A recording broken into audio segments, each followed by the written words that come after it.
welcome to another video. In this one we should see the clutch changed, the seals changed, and the engine hopefully back in the car. But first I need to remove the leaky oil filter housing, change the seals there. Once this is off I should be able to give everything else a clean, start putting things back together.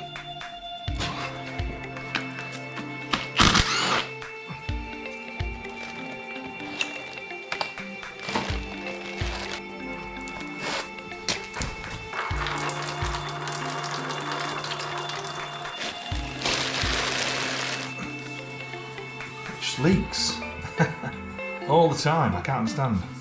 Could they have done it a different way? I don't know. I'm not smart enough to.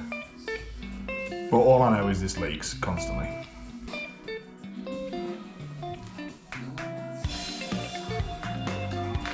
Yeah, I just need to take the coolant hoses off and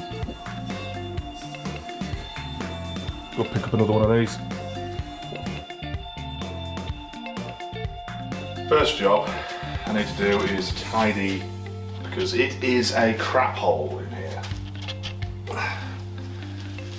Right, time to put some gloves on. Got the oil filter housing and the oil filter cooler plate to put on. Now this is all clean, so I shouldn't get dirty, but oil finds a way. I use these on my track car, and I think it still leaks.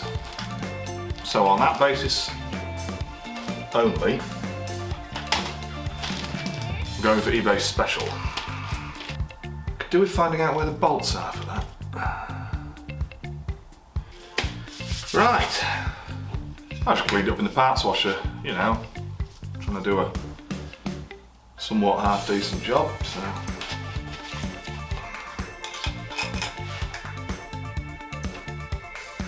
And hopefully this doesn't leak,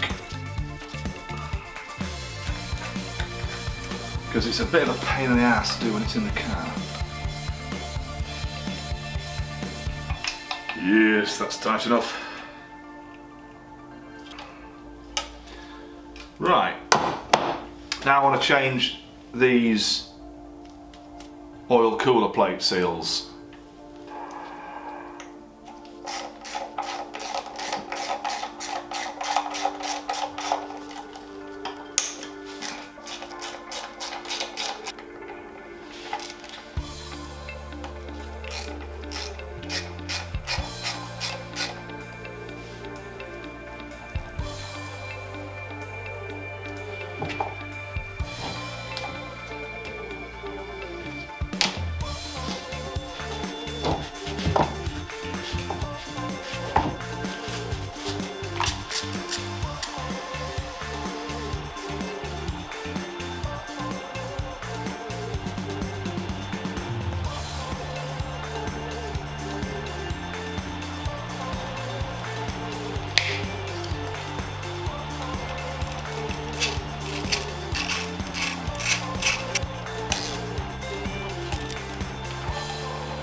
I also degreased the rest of the engine, changed the sump gasket, washed the sump in the parts washer and cleaned the oil pickup. After this I changed the rocker cover gasket and the engine was ready to go back in the car.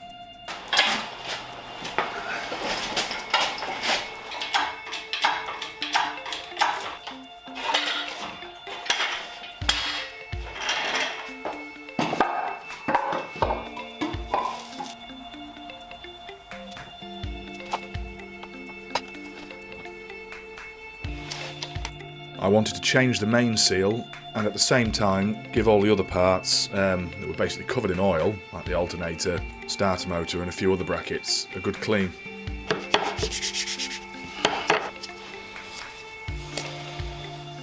Then came time to fit the flywheel, friction plate and the pressure plate and the clutch kit.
Right, let's get this engine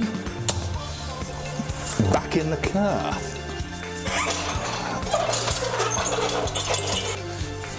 Okay. I say we go up a bit more. What? Where is it? Oh, it's there. Gear linkages and the coolant pipes. Ha! This is a lot easier when it's out this way. I've thoroughly cleaned all the coolant pipes out of all the sediment, all the leftover crud and crap that was in there, because we were not getting efficient flow before. My oil was not getting cooled. What do I need? My tool. That's what I need. I love this tool. It is a tool for squeezing clips. I don't know the technical fucking terms. It's a tool for, yeah, squeezing clips together. You know, like coolant clips. I'll cut to a video of me showing how it works. If anyone can tell me what the tool's called in the comments, there will be a gold star waiting for you. Enough waffle. Let the gear linkages out of the way. That's not what I need. That's the wrong tool. It's been recorded, but...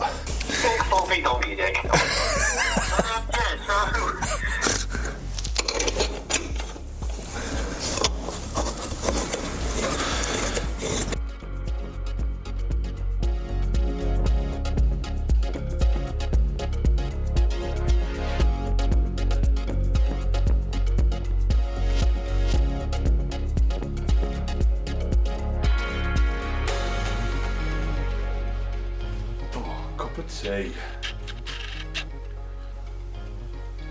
So today on the GTT mini project, the engine's back in, the intake's back on, what else?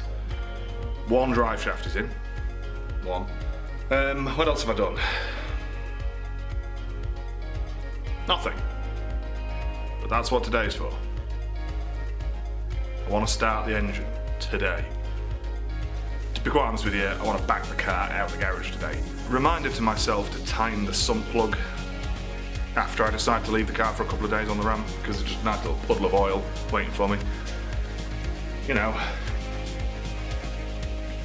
make things easy on myself.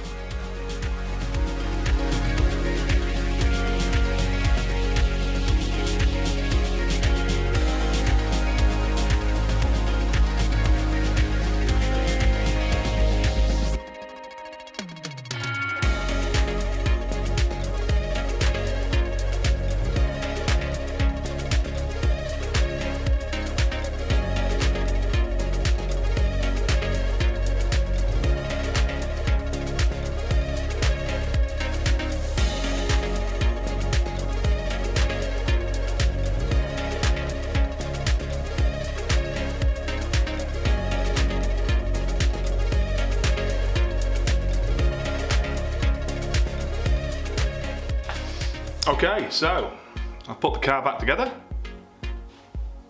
Time to start it. Gonna start it and hope it does not explode. No explosions, that's not what we need.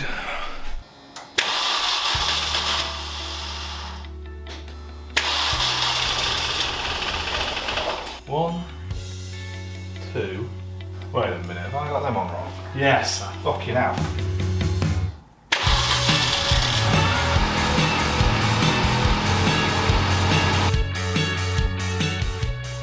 So it runs, which is great news. However, some more issues have presented themselves. Whilst I was filling the system up full of coolant, I noticed there was in fact a leak from the water pump, where it mounts to the block, which, as you can imagine, was quite painful because I just had the entire thing apart. It's only a slight weep, but I know it's there, so it needs sorting. The front end, to to be fair, is quite heavily stone chipped. The black paint really does nothing to hide this. And for some reason, there are some weird scratches on the roof, like it was parked under a bush or something. It looks like the air conditioning also needs a regas, or maybe there was a leak. The tracking definitely needs sorting, but I'm going to look to replace both the inner and outer tie rod ends, probably in another video. And I also noticed the windscreen has a very large crack in it. However, before I do anything else, I need to change the tyres. I noticed after my last test drive that the tyres that came with the car, I mean, I should have known, they are old. One of them was also very bald on the inside and did not look particularly safe. Now, I do happen to have a set of 16, the MG hairpin alloys, 16s, with some Federal RSR sort of semi-slick track tyres on. So I made the decision I needed to swap to those because at least I knew the tyres were okay. I then noticed that the airbag light was on. Now, I had a similar issue before with another R53, and I had a sneaky suspicion, since the battery was fully submerged underwater, that this was going to be a battery terminal 1 issue, something to do with an explosive charge on the positive terminal. Excellent. Clear them all. The light flashed and then came back on. And if I read it, it's non-stored.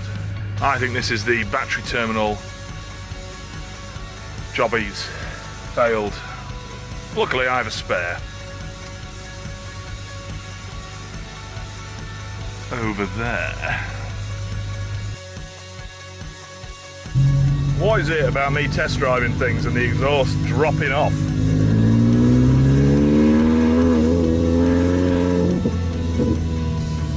Jesus wept.